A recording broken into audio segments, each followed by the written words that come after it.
easy to live with, are you? I'm wonderful. I smell great today. Smell my hair. What is that? That's called clean, Rosie. You might want to try it. Hey guys, welcome to my channel. Today we're going to be talking about healthy relationship / marriage tips. Ooh. As always, I don't like to give advice because who am I to give you advice? I'm not the boss of all relationships and marriages. You're no one. I'm no one. I'm just a girl in love with a girl. Who? So the first tip I wrote down was the importance of honesty. So It is important, to be honest, Rosie. it's honesty is the best policy. Oh, really? Oh, really? Yes. Really? Oh, look at my eyes, not my lips. My eyes are up here. I wanted to talk about when we first got into a relationship and then you dumped me at New Year's. Let me tell you the story my way. Okay. So basically, Rosie and I were officially going out for 3 days over New Year's 2011. 3 whole days. Actually, it was New Year's 2012. She was like, oh, I'm having a massive panic about our relationship. And I was like, oh, yeah, me too. Maybe we should just be friends. I was like, I'm going to get in there first. You're going to leave me? I'm going to leave you first. So what were you doing there? You weren't telling the truth when you said, yeah, I don't think it's working, bye Felicia. That wasn't you being honest, was it? Basically, you heard me being slightly negative. And I was defensive. And you were defensive, which is going to be my next tip, and you weren't honest, and so you said you wanted it to be over, but you didn't want it to be over. You went home and you cried. I didn't go home and cry. I waited outside your door for a while to see if I'd left any aftermath after I'd left. And you didn't seem that upset about it. You cooked yourself some bacon. I cried for ages. Oh, really? I didn't hear it. I cried in the car park for a very long time. Wilma, get down, you smell like manure. It's really weird that you stood outside my door and listened after breaking up with me. Is Like, it, that's Rosie? a weird thing to do. Is it really? I'm being honest about it. Honesty's the best policy. It wasn't me who cooked the bacon.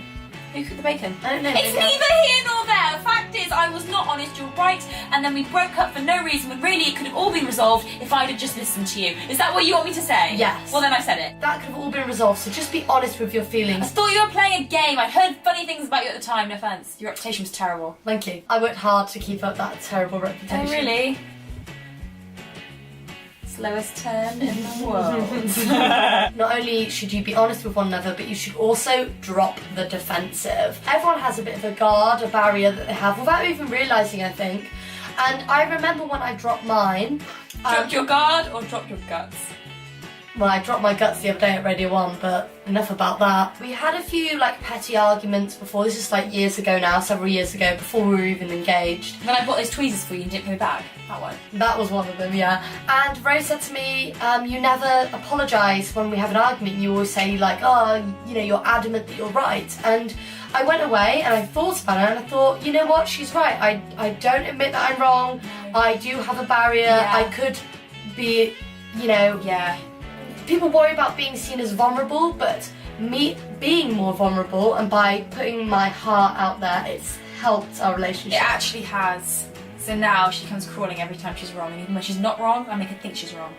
That's what I like to call manipulation. Manipulation. Occasionally you'll put a barrier up, Every time. but then you just gotta speak honestly to each other. I find it really hard to take criticism. Yeah? I used to. I think I've got better. No, I've got worse. So Rose came upstairs the other night, saw me writing in my diary and realised that I only write in my diary when something's on my mind, if I'm upset or something's bothering me. So Rose immediately got angry, again on the defensive, yeah, so you're writing in your diary, well I'm pretty pissed off because I've not done anything wrong, yeah. I do everything right. I've not done anything wrong, why, what have I done? And I was like, wait, let me just write it down and get it all out.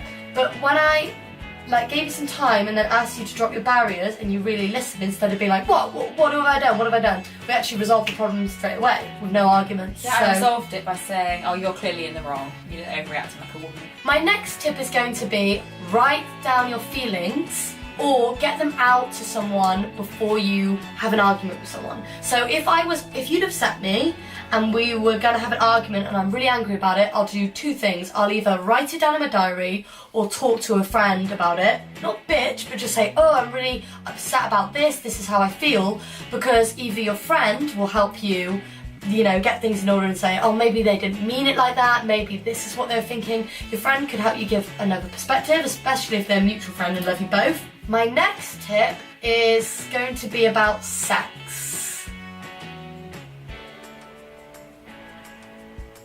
In a relationship, you're going to go through periods of time where you have loads and loads of sex and periods where you don't have as much. And both is okay as long as you communicate with one another. Rose and I have noticed that the times we have lots and lots of sex is when we're like chilling out, when we're watching TV and we're like, hey, I'm feeling amorous.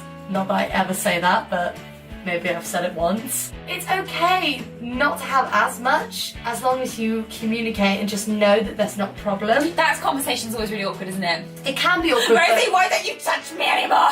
It can be awkward, but not if it ends in sex. It can Exactly. So it's absolutely fine as long as you communicate with each other, you know that you love each other, you know there's no problems, you're not looking at anyone else, or there's no like deep reason. It might just be because you're stressed, it might be because of any reason. Or because you secretly hate your partner. My final tip, and you can clean out your ears and maybe have a listen to this. I can't be more attractive. That's not a final tip. I'm already maxed out.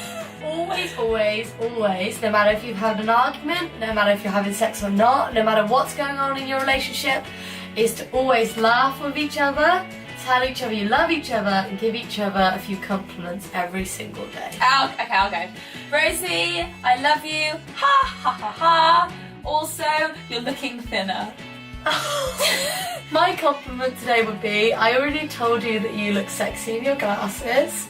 And my second compliment of the day will be, God, you look just like your mother. My mum was a fox in the day. She is a definite fox. I don't know what you're trying to say, Rosie. It's kind of a backhanded compliment. If she was a president, she'd be Abraham Lincoln. So guys, that was our tips on having a happy, successful marriage and relationship. And as you can see, follow our lead and you could be exactly like us. 3 months married, going strong. Wait, is it 3 months? I don't know, when May, June, no, March to April to May to June. It's nearly 3 months. Nearly been 3 months. Yes, we're not divorced yet. Alright guys, that's it for this week. Make sure you subscribe to Rosie's channel. Make sure you like and comment on the video and we will see you with some real talk real soon. Alright, take care. See you soon. Bye. So if there's something else you'd like me to talk about in my segment Real Talk, you can use the hashtag Real Talk and tweet me at RoxettaRibbons and tell me what you want us to talk about. Genital herpes. That's an interesting one. I'll think about it. Great, okay, cool. Genocide in the 1500s. Again, I'll take it into consideration. Pupil dilating. Sounds great.